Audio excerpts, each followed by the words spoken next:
राधा स्वामी वार्तिक भाग दूसरा। वचन 203। संत के वचन का अर्थ संत ही खूब कर सकते हैं और किसी को ताकत नहीं है कि उनकी वाणी का अर्थ कर सके। जो कोई करेगा वह अपनी बुद्धि अनुसार करेगा और बुद्धि की उसमें गम नहीं है, क्योंकि संतों की वाणी अनुभवी है और उसके अर्थ भी अनुभवी हैं। विद्यावान की ताकत नहीं कि उसको ज्यों का त्यों समझ सके। वचन 204। जो नाम में शक्ति होती तो हजारों जप रहे हैं, किसी को तो असर होता। इससे मालूम हुआ कि नाम में शक्ति नहीं है, शक्ति सतगुरु में है। बड़भागी वह जीव है जो सतगुरु को सेव रहे हैं। जो गुनहगार भी हैं और सतगुरु को पकड़ लिया है तो वह माफ़ हो जावेंगे, और जो बेगुनाह है और सतगुरु को नहीं पकड़ा है तो वह बड़के गुनहगारों में गिने जावेंगे। वचन 205। बाजे मानी और अहंकारी लोग जो सत्संग में आते हैं, उनको सत्संग का रस नहीं आता है, क्योंकि वह दोष दृष्टि लेकर आते हैं, और जो समझाओ तो कुछ नहीं समझते, और जाहिर में तो ग्रंथ का तो बहुत भाव करते हैं पर वचन एक भी नहीं मानते। और जो लोग वचन मानते हैं और जितना हो सके उसकी कमाई भी करते हैं और सतगुरु को मुख्य रखते हैं, उनको वे ओछा समझते हैं। ऐसे अहंकारियों को संतों से कभी कुछ फायदा न होगा। वह ग्रंथ के टेकी हैं, और जो ग्रंथ में हुक्म है कि सतगुरु का खोज करो, उनकी सेवा से कुछ फायदा प्राप्त होगा, उसको नहीं मानते हैं, ग्रंथ ही को गुरु मानते हैं। यह लोग बरखिलाफ गुरु नानक के वचन के अमल करते हैं, क्योंकि ग्रंथ गुरु नहीं हो सकता। वह तो जड़ है, खुद बोलता नहीं है और ना उपदेश कर सकता है। यह काम सतगुरु ही का है। अगर ग्रंथ उपदेश कर सकता तो निर्मले और उदासी काशी में जाकर पंडितों के किंकर न होते और ग्रंथ को वेद शास्त्र से कम न समझते और तीर्थ और व्रत में न भरमते और अपने चेलों को यह उपदेश न करते कि बाद उनके मरने के उनकी गया करो। ग्रंथ में वह भेद है जो कि वेद के कर्ता ब्रह्मा को भी मालूम न हुआ, पर सिवाय सतगुरु पूरे के दूसरा कोई उस भेद को बयान नहीं कर सकता। इस वास्ते सबको चाहिए कि मुख्यतः सतगुरु की करें। वह ग्रंथ का भेद भी कह सकते हैं और बिना ग्रंथ भी उद्धार कर सकते हैं। और जो लोग सतगुरु वक्त का खोज नहीं करते, वह 84 में भरमेंगे। वचन 206। वाचक ज्ञानी की मुक्ति नहीं, वे सिर्फ बातें बनाते हैं, और जो सच्चे ज्ञानी हैं उनके स्थूल कर्म करते हैं पर सूक्ष्म नहीं दूर होते हैं। वह बगैर संतों के पद में पहुँचने के नहीं कर सकते हैं। और मालूम होवे कि इस युग में मुक्ति भी संतों के द्वारा हो सकती है, क्योंकि बगैर स्थूल और सूक्ष्म कर्म कटे हुए मुक्ति कैसे होगी, और कर्म काटने की युक्ति ज्ञानियों के पास नहीं है। वचन 207। गुरुमुख उसका नाम है जो सतगुरु को मालिक कुल समझे और उनकी किसी करतूत पर तर्क न करे और अभाव न लावे।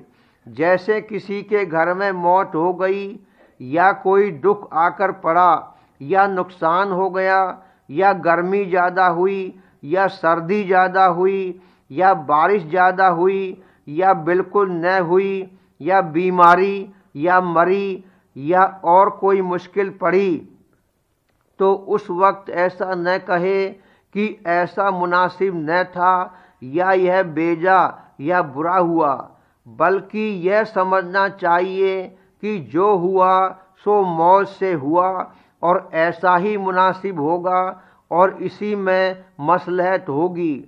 सो यह बात किसी पूरे गुरमुख से बन आवेगी और किसी की ताकत नहीं है।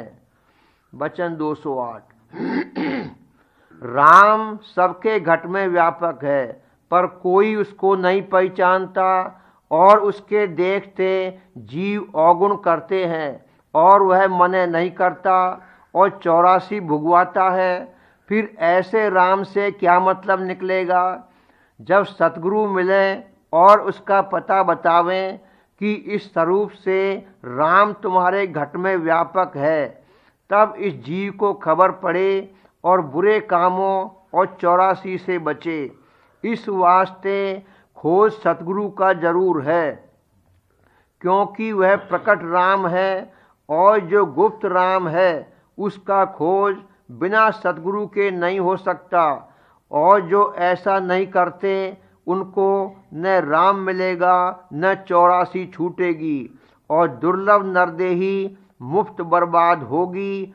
और जो सतगुरु का खोज सच्चा होकर करेगा तो वे जरूर ही मिलेंगे, क्योंकि सतगुरु नित्य अवतार हैं और हमेशा संसार में मौजूद रहते हैं। वचन 209।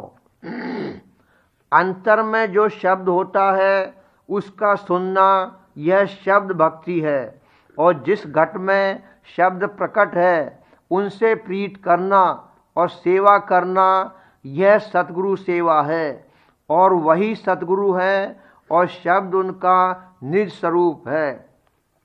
उनके वचन का मानना और उस पर अमल करना, यह बाहरमुख भक्ति सतगुरु की है। और अंतर में शब्द का सुनना अंतर्मुख भक्ति सतगुरु की है। मगर पहली सीढ़ी यह है कि जिस स्वरूप से सतगुरु उपदेश करते हैं उससे प्रीत होनी चाहिए, तब सतगुरु के शब्द स्वरूप से प्रीत होगी। और जिसको देह स्वरूप सतगुरु से प्रीत नहीं है उसको शब्द स्वरूप में भी प्रीत नहीं होगी। और चाहे जितनी मेहनत करे उसको शब्द नहीं खुलेगा। और जिसको सतगुरु के देह स्वरूप से प्रीत है पर शब्द में ऐसी प्रीत नहीं है, उसका उद्धार सतगुरु अपनी दया से करेंगे। पर जिनको सतगुरु से प्रीत है उनको शब्द में भी प्रीत जरूर होगी। पहले प्रीत और भक्ति सतगुरु के देह स्वरूप की होनी चाहिए, बगैर इसके काम नहीं बनेगा।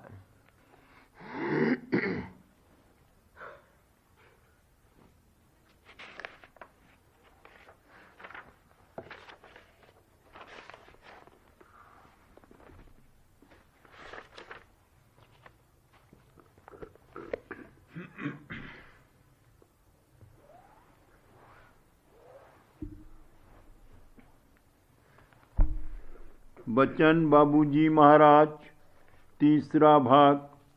वचन 28, आगरा, 10 जुलाई 1938। पशुवत और पागल आदमी प्यार से कभी नहीं समझाए जा सकते, इसलिए यह देश हिंसा और संगार का है। परमार्थी के लिए गोश्त वर्जित है। दूध को मिसल गोश्त के समझना गलती है। यह तो माता के निर्मल प्रेम से पैदा हुई चीज है। आहार के लिए गिजा पसंद करने में 2 बातों को देखना चाहिए। पहला, वह कैसे पैदा हुई है। दूसरा, वो क्या असर पैदा करेगी। क्रोध, लोभ, मोह वगैरह की जड़ कामना है और अहंकार सबका मूल है। इसलिए कामना की जड़ काटनी चाहिए। यह मौज के आश्रय रहने और बर्दाश्त की आदत डालने से होगा। पशुवत और पागल आदमी प्यार से कभी नहीं समझ सकते। अगर कोई बिगड़े हुए सांड की तरह है और उससे प्यार से कहा जाए कि देखो तुम्हारे में जीव है और जिसको तुम नुकसान पहुंचाते रहे हो उसमें भी जीव है, ऐसा काम मत करो तो कभी नहीं समझ सकता। पागल खाने में सैकड़ों पागल कोठरियों में बंद करके रखे जाते हैं। जो ही उनको बाहर निकाला कि सिवा खुराफात और बदमाशी के कुछ नहीं करते, वह प्यार से कभी नहीं समझाए जा सकते, कोड़े और चाबुक से मानते हैं। अगर प्यार से कोई मान सकता तो काल को और उन सुरतों को जिनमें काल अंग था नीचे क्यों उतारा जाता? क्या सत्य पुरुष को दुख देने में मजा आता है? अगर प्यार से इलाज हो सकता होता और असर पहुंच सकता तो सत्य पुरुष पर दोष आवेगा कि उसने वो इलाज नहीं किया और खाम ख्वाह काल को निकाला और सुरतों को नीचे भेजा। सत्य पुरुष से ज्यादा और कौन प्यार कर सकता है? वह तो प्यार का भंडार और सिंध है। काल और आद्या अथवा माया की दोनों धारों में जो सत्यलोक के नीचे से अलग होकर निकली बड़ी भारी चैतन्यता और प्यार की शक्ति है, मगर इस कदर नहीं कि सत्य पुरुष के प्रेम के आकर्षण में ऊपर खिंच सके और समूह बना सके। इसलिए काल और माया पर सत्य पुरुष के प्यार का कुछ असर नहीं हो सकता। उनको वहाँ के निर्मल प्रेम का ज्ञान ही नहीं हो सकता। जैसे पेड़ की छाल उतरती है और पत्ता झड़ता है, उस तरह से काल और माया वहाँ से खुद गिर गए और निकल गए। झड़ पड़ी वृक्ष जो पात, उनके साथ में वो सुरतें भी आई जिनमें संग दोष से कमोवेश उसी तरह का अंग था, मगर इतना फर्क कि नीचे उतरने में और रस लेने के लिए रचना करने में काल और माया की कुल शक्ति खर्च हो गई और इस वजह से वो अब फिर सत्यलोक में नहीं लौट सकते। और सुरतें जो यहाँ आई उनकी कुछ ताकत तो खर्च हुई और बाकी गुप्त रखी हुई है, जिसको जगा कर सुरतें सत्यलोक में लौट सकती हैं। सत्य पुरुष ने जिस रीति से रचना बनाई और काल ने जिस रीति से रचना की उसमें बड़ा फर्क है। जो नीचे से ऊपर प्रेम की धार में खिंचकर रचना हुई वो सत्य देश की रचना है, और जो ऊपर से नीचे उतरकर और बीज बोकर रचना की गई वो काल और माया की रचना है। काल ने रचना काट छील कर की है, सत्य देश की रचना काट छील कर नहीं हुई है। सत्य देश की रचना केवल प्रेम आकर्षण से हुई है। वो रचना अंतर और ऊपर खिंचकर हुई है। जो गिलाफ कम खिंचा वो छूट गया, मगर खिंचा अंतर में ही। गिलाफ के अंदर जो विशेष चैतन्य वाली सूरत थी वो ज़्यादा अंदर और दूर तक खिंची और खिंचकर वहाँ के गिलाफ में जाकर समा गई और उसमें बैठ गई, और इस तरह से एक होमोजीनियस सुडौल रचना बन गई। उसका गिलाफ जो कि कम और कम दूर तक खिंचा और पीछे छूट गया वो नीचे की सुरतों की देह बन गया। कहने का मतलब ये है कि सत्य देश की रचना में गिलाफ काट कर या छील कर नीचे नहीं फेंका गया या गिराया गया। सिर्फ इतना हुआ कि कोई ज़्यादा खिंचा और कोई कम खिंचा। जो कम खिंचा वो पीछे छूट गया, मगर रुख सबका अंतर्मुखी रहा। चूंकि ये रचना नीचे से ऊपर खिंचकर हुई इसलिए इसको नीचे की रचना का आधार नहीं है, और इसलिए उस रचना में संगार और हिंसा नहीं है। वो असली अहिंसा और निरसंगार देश है। गिलाफ छूटते छूटते जब वो इस कदर कम चैतन्य रह गया कि अब वह अंतर्मुख आकर्षण में नहीं खींच सकता और वहाँ की कशिश के असर में नहीं आ सकता, तब वो अपने आप नीचे गिर गया और वहीं प्रथम बहिर्मुक्ता उत्पन्न हुई। और सत्य देश में जो दो धाराएं सुरत और शब्द की तद्रूप और अभेद थी, वो अब काल और आद्या अथवा माया के रूप में अलग अलग होकर निकली। काल और माया नीचे उतर कर तो आए, मगर वो बजाते खुद रचना नहीं कर सकते थे। काल मन पैदा करता है और माया देह रचती है, मगर जान और जीव नहीं पैदा कर सकते हैं। जान ऊपर से आती है। अगर काल और माया की धारों के साथ सुरतें न आती तो यहाँ रचना नहीं हो सकती थी। क्योंकि कमी चैतन्यता की वजह से अब गिलाफ बहुत मोटा हो गया था, इसलिए रचना करने के लिए उसको काटने और छीलने की जरूरत हुई। काल और उसकी रचना की नीति काटना और छीलना है। जैसे तरकारी और फल का छिलका काटकर और छीलकर अंदर का गूदा खाने के काम आता है, उसी तरह से काल भी काट छील कर आहार लेता है। तन और मन से काल आहार ग्रहण करता है, सुरत को काल नहीं खा सकता है। क्योंकि पिंड और ब्रह्मांड की रचना ऊपर से नीचे बीज डालकर हुई है, इसलिए इसको नीचे की रचना का आधार है और इसलिए यह देश हिंसा और संगार का है। यहाँ बिना संगार के आहार नहीं मिल सकता। जानवर तो शरीर संगार करके खाते ही हैं, मगर इंसान भी जब तक संगार न करे आहार नहीं ले सकता।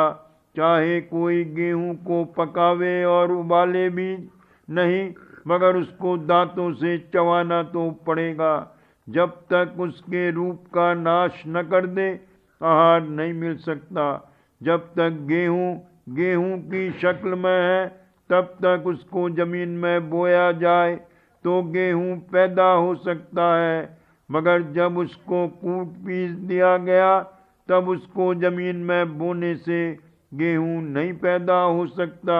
इससे ये जाहिर हुआ कि गेहूं के रूप का नाश और संगार हो गया, मगर इसका ये मतलब नहीं है कि जब संगार के बिना आहार नहीं मिल सकता तो जानवर मारकर खाए जाएं।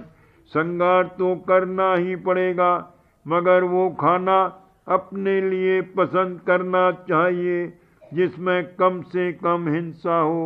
ऐसा खाना वनस्पति पदार्थ जैसे अनाज, तरकारियां और फल हैं। गोश्त किसी भी जानवर का हो वर्जित है, खासकर परमार्थी को कभी भी नहीं खाना चाहिए। महज बहस के लिए बाजे गोश्तखोर दूध को भी दूषित बताते हैं। उनका कहना है कि चाहे जानवर को एक बार मारकर खा लो और चाहे रोज थोड़ा थोड़ा उसको मारकर खाओ, दोनों बराबर हैं। वह लोग दूध को भी मिस्र गोश्त के ख्याल करते हैं, ये गलत है। माता का अपने बच्चे के साथ जो प्यार है वो इस देश में सबसे पवित्र और उत्तम और ऊंचे दर्जे का है। और भी बहुत से प्यार के नमूने इस देश में हैं, मगर उन सब में कोई ना कोई गरज और मतलब होता है। माता का पुत्र के साथ जो प्रेम है उसमें कोई गरज नहीं है। इस देश का वो निर्मल प्रेम है।